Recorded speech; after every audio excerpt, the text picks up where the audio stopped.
जय श्री राम। आप सभी भक्तजनों और सज्जनों के देवियों के द्वारा मेरे पूर्व में भी दिखाए गए अखंड प्रवचन आपके द्वारा अत्यंत सराहे गए। आप सभी को ईश्वर आनंद में रखे और आप पे कृपा बनाए रखे। आज इस समाज को अगर कोई सबसे बड़ी आवश्यकता है तो वह है आत्मा की आवाज़ की। हमें हमारे जीवन में केवल हमारी आत्मा की आवाज़ सुननी है और उसके अनुसार जीवन को जीना है। जीवन के कर्म हमें करने हैं।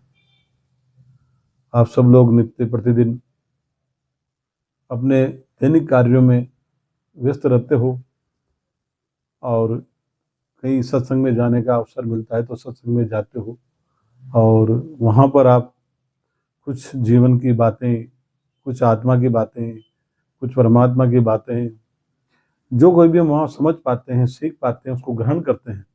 किंतु जब हम लौटते हैं तो फिर उसी दुनिया में हम लोग चले जाते हैं जिस दुनिया में हम पहले थे। बड़ा विचार करने का विषय है और बड़ा सोचने का विषय है।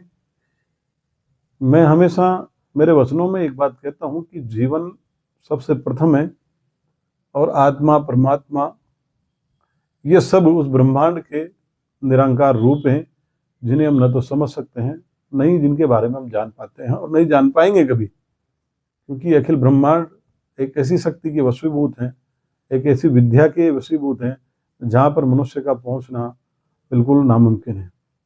विज्ञान और साइंस और साइंटिस्ट वैज्ञानिकों ने इस ब्रह्मांड को जानने का, इस ब्रह्मांड को समझने का अथक प्रयास किया, किंतु वो इसको नहीं समझ पाए। हमें केवल इतना समझ लें कि हम इस पृथ्वी पे हैं, मनुष्य हमारी योनि है और उस जीवन को हमें इस ब्रह्मांड में, इस संसार में हमें जीना है।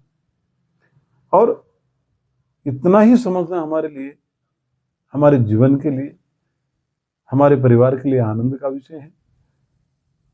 हम इस जीवन को कैसे जिए। आज हम भगवत कथाओं में जाते हैं, कहीं प्रवचन में जाते हैं, कहीं जागरण में जाते हैं, कहीं तीर्थों पे जाते हैं, कहीं हमारे गुरु हैं उनके पास दीक्षा लेते हैं, उनके पास जाते हैं, समाज में दूसरों से राय लेते हैं, औरों से हम सीखना चाहते हैं। और सबसे बड़ी दुविधा की बात तो है कि अब हम उन अध्ययन कक्षों में भी जाने लगे हैं जहां पर ये सिखाया जाता है कि जीवन कैसे जिया जाए। ये बड़ा सोचने का विषय है। ईश्वर ने हमें जीवन दिया और वही इस जीवन को, इस ब्रह्मांड को चलाने वाला है। और हम ये जानने के लिए उन विद्या अध्ययनों में जा रहे हैं जहां जीवन कैसे जिया जाए ये सीखना पड़ रहा है। आप इस पे विचार कीजिए, इस पे जरा सोचिए। आप जीवन तो एक अविरल बहने वाले जल की तरह है जो स्वतः ही अपने आप चलता रहता है, उसे किसी को चलाने की आवश्यकता नहीं। जीवन तो उस ब्रह्मांड की वायु की तरह है जो स्वतः ही चलती रहती है, जिसका आभास होता है। जीवन तो उस सूर्य की प्रकाश की और सूर्य की तरह है जो स्वयं निकलते हैं और अपने आप प्रकाश देते हैं। जीवन तो इस पृथ्वी की तरह है जो समस्त समय इस ब्रह्मांड के चक्कर लगाती रहती है। और जीवन तो इस प्रकृति के, इस ब्रह्मांड के अनुसार है जो स्वयं अपने आप में चलायमान है। आपको जीवन जीने की कलाएं सीखनी है तो वो आपके परिवार में है और वो आपके पास ही है। कहीं आपको अध्ययन करने की आवश्यकता नहीं। इस समाज में हम कहाँ जा रहे हैं, किसके पास जा रहे हैं, कभी इस पे बैठ के आप विचार करिए, जरा सोचिए। क्या कहीं आपको कोई जीवन जीना सिखा सकता है? क्या कहीं आप जीवन जीना सीख सकते हैं? अगर ऐसा होता, जब बचपन में आपको दूसरे खिलाते थे, दूसरे आपको प्यार करते थे, दूसरे आपको कहीं लेके जाते थे, कहीं लेकर आते थे, तब तो आपने जीवन जीना नहीं सीखा। और आज आप बड़े हुए तो आप जीवन जीना सीखने के लिए जाने लगे। ऐसा नहीं है। जीवन जीना आपके हाथ में है, वो एक कला है। मैं आपसे इतना सा निवेदन करूं, आज सफर लंबा हो तो सामान कम रखना और बढ़िया जीना हो तो अरमान कम रखना। यह संकल्प और यह सूत्र आप लेके चलें आपको कहीं कुछ सीखने की आवश्यकता नहीं है। मनुष्य जब इन विद्याओं में आकर के अपने मुख्य कार्य को भूलकर इन गौण बातों में लग जाता है तो उसकी अवस्था और व्यवस्था और उसकी मानसिक चेतना दुर्लभ हो जाती है।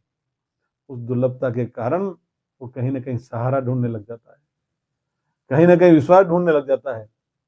और इस समाज में आप देखेंगे अगर कोई आपको सहारा दे सकता है तो आपका परिवार है, वो आपके भाई बंधु हैं, वो आपके अच्छे मित्र हो सकते हैं। जीवन एक वो कला है जिसे आपको समझने की आवश्यकता नहीं है। वो ब्रह्मांड में ईश्वर द्वारा बनाया गया एक आपके लिए बहुत बड़ा उपहार है और उसके लिए आपको कहीं कुछ सीखने की, कहीं कुछ जाने की, कहीं कुछ समझने की आवश्यकता ही नहीं। जीवन आपका है, आप कैसे जियोगे, आपको कैसे जीना है, वो निश्चय आपको करना है। आप अधिक से अधिक समय व्यस्त रहें और अधिक से अधिक समय केवल अपने दैनिक कार्यों में, नित्य कार्यों में जो आपको करने हैं, समाज हित में, परिवार हित में जितने आप व्यस्त रहेंगे आपको कहीं जाने की आवश्यकता नहीं है, मानसिक रूप से परेशान होने की आवश्यकता नहीं है। आज के लिए इतना ही। जय श्री राम।